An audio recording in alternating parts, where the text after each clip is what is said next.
Salam saudara yang kekasih, bertemu lagi dengan saya Matius PS.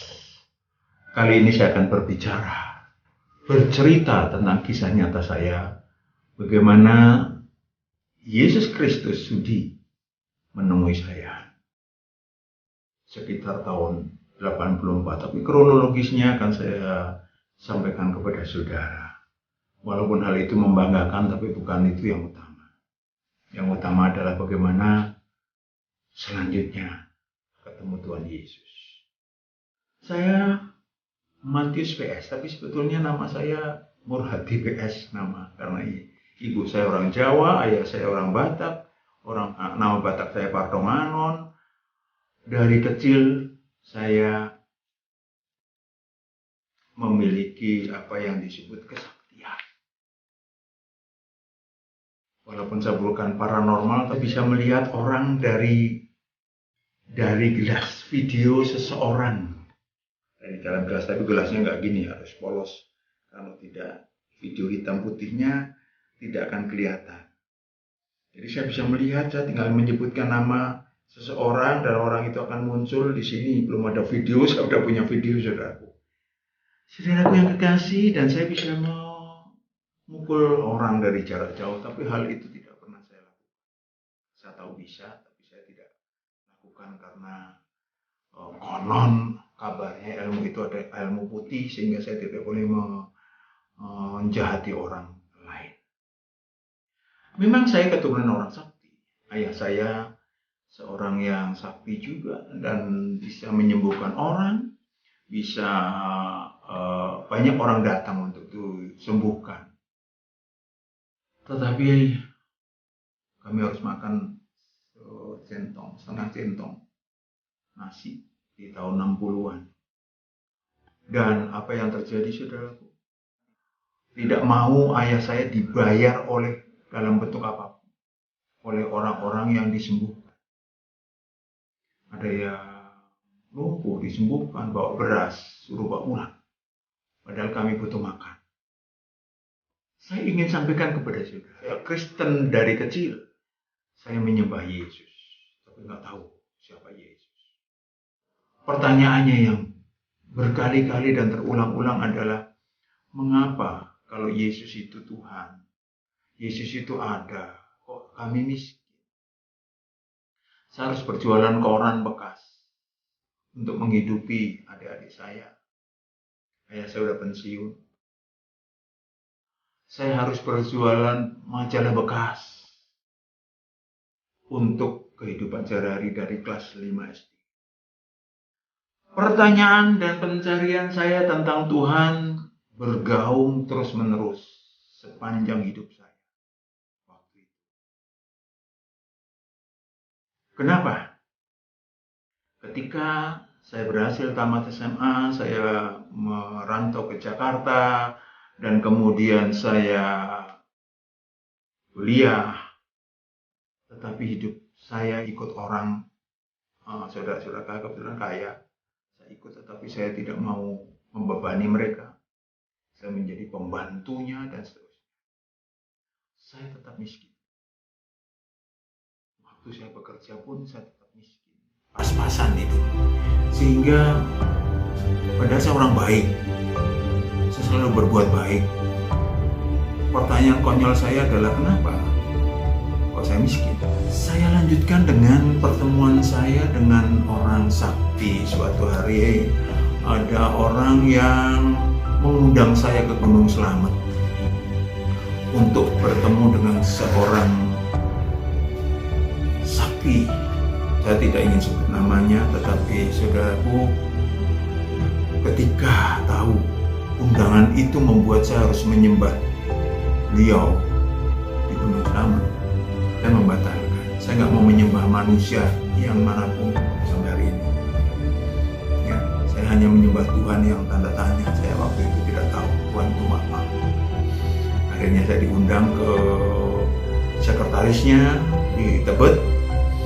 Sang sekretaris yang sudah sepuh juga itu kemudian mengundang saya masuk ke rumahnya, di mana rumahnya 2 tingkat. Kebetulan waktu itu pada kumpul, banyak jenderal, banyak orang-orang pejabat yang kumpul di malam Jumat itu, dan kemudian singkatnya saya bertanya, "Om, ngapain mereka kumpul di atas?" "Mencari roh," jawaban beliau. Dan saya waktu itu masih berprofesi wartawan. Saya tanya, "Apa itu mencari roh?" Beliau bercerita bahwa ada 7 tingkatan roh. Ya, beliau sudah sampai tingkat 3. Beliau tingkat 3 itu rohnya kayak ABC. Saya nggak tertarik. Saya dari kecil saya udah bisa, saya sakti. Mungkin bukan kesombongan, tapi saya nggak tertarik. Akhirnya saya bertanya, roh yang tingkat tertinggi siapa? Menjawab dengan tegas, sebagai seorang seorang yang memiliki ilmu metafisis yang tinggi. Sebagai seorang muslim, saya kaget juga ketika dia menjawab. Tingkat yang ke-7. Ya. Yang ke-7 adalah 1, 2, 3, 4, 5, 6, 7. Yesus. Tetapi pertanyaan saya tetap bergaung, lalu saya pulang ke rumah dan kemudian saya baca Alkitab. Saya asal-asalan baca Alkitab, dan di dalam Alkitab tertera, "Ketahuilah aku menyertai engkau senantiasa pada akhir zaman. Kalau engkau Tuhan, temui aku." Suatu saat Dia sudi menemui saya ke puncak, dan saya berhasil menyewa rumah kecil. Disitulah di Cisarua saya berjumpa dengan Tuhan. 8:30 malam ada cahaya muncul di depan saya belum tidur, saya langsung duduk, dan kemudian ketika di samping kiri dari cahaya yang ternyata di tengahnya ada siluet, bahkan gambar yang nyata dari yang saya kenal di gambar-gambar, yaitu Tuhan Yesus. Dia hidup. Dalam keterpesonaan saya, dari ujung sebelah kiri muncul apa yang disebut sebagai puluhan, mungkin ratusan keris dan pedang ke arah saya. Ujungnya ke arah saya, dan saya ketakutan. Ke cahaya itu saya masuk. Kemudian benda-benda itu tidak mampu melukai saya. Detik itu saya tahu bahwa Yesus adalah Tuhan. Kemudian saya bertobat sekitar tahun 84 itu. Kemudian bawa adik saya untuk lahir baru atau lahir kembali, membuang semua dosa saya, membuang semua keris-keris saya, membuang semua kesaktian saya, membuang semua itu. Dari situlah saya mulai dibina. Saya pun sebetulnya sudah mulai mendaftarkan ke sekolah teologi, tetapi Tuhan mengatakan tidak, aku akan mengajar engkau sendiri. Mulailah Tuhan membuktikan bahwa Dia hidup. Mulailah jam malam-malam, pagi-pagi jam 2 malam Tuhan mengajarkan saya. Mulailah kuasa-kuasa ilahi muncul dengan aneh dan nyata. Ketika ada orang datang untuk minta berobat, saya sendiri nggak tahu. Tiba-tiba datang ada kanker segini di sini, dan ketika diajak berdoa mau, maka dia sembuh. Banyak sekali kemudian. Memang tidak ngantri, ya, karena saya tidak mau dianggap orang sakti. Tetapi kemudian saya diajarin tentang Injil Kerajaan Allah, tentang kebenaran-kebenaran ilahi, bagaimana bersatu dengan Tuhan, dan seterusnya.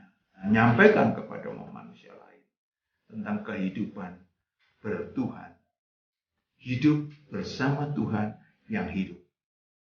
Tuhan pun membuktikan kepada saya bahwa kebutuhan jasmani saya, kemiskinan saya dibuangnya.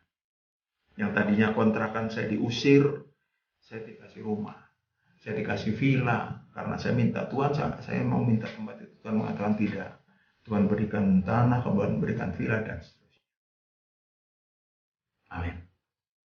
Tuhan berkati.